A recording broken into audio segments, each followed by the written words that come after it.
Hi, everyone. It's great to be here.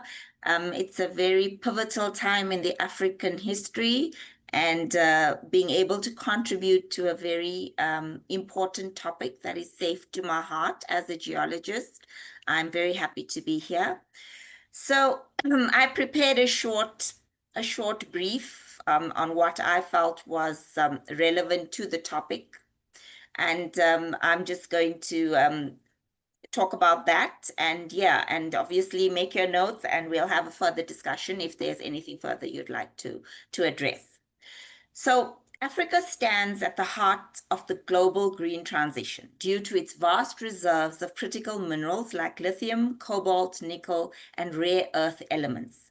These minerals are essential for modern renewable technologies, including batteries, electric vehicles, and solar panels. However, Africa's role has largely been relegated to that of an exporter of raw materials, capturing only a small fraction of the value generated from these resources. This reality occurs amidst growing geopolitical and economic tensions as major global superpowers compete fiercely for access to Africa's mineral wealth. To navigate this complex geopolitical rivalry and advance resource-based industrialization, Africa must first unify its voice and vision. The continent urgently needs a coordinated and robust governance framework among its member states before it can effectively engage with the global north and other investors. The African Union's recently approved African Green Minerals Strategy provides a roadmap for this, offering a continent-wide blueprint that emphasizes mineral beneficiation, responsible mining, and alignment with Africa's broader green industrialization and sustainability goals. This strategy aims to shift Africa from being mere raw material suppliers to becoming active players in global value chains through local value addition and processing.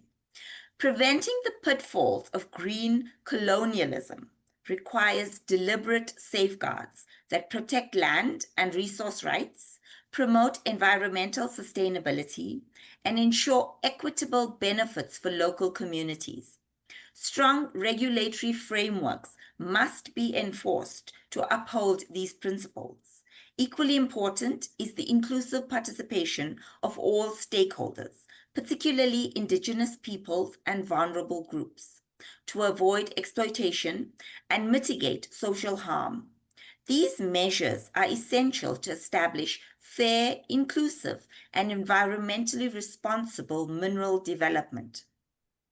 Africa's future in the green transition depends on its ability to govern these resources wisely and inclusively. By investing in downstream processing, infrastructure, skills development, and sustainable industrial policies, African nations can transform their mineral wealth into lasting prosperity and resilience. Furthermore, leveraging regional integration mechanisms like the African Continental Free Trade Area will enhance Africa's collective bargaining power on the global stage. Ultimately, Africa's success lies not only in the minerals beneath the soil, but in its vision and capacity to convert these assets into sustainable economic and social development for generations to come. This comprehensive approach, combining unity, governance, environmental and social safeguards, and industrial value addition, will empower Africa to engage superpowers on more equal footing and ensure its mineral resources serve the continent's long-term transformation. Thanks, Madelein. That's just my bit about, the various issues related to how we're actually going to maneuver the scramble for Africa's minerals and this transformation. It has to happen. We all know this, but all these points that are picked on is what everybody is talking about. We need the unification. We need all the African states to come together and not just worry about themselves. We need to eliminate the competition that exists amongst all these lithium producers like Namibia and Zimbabwe, you know?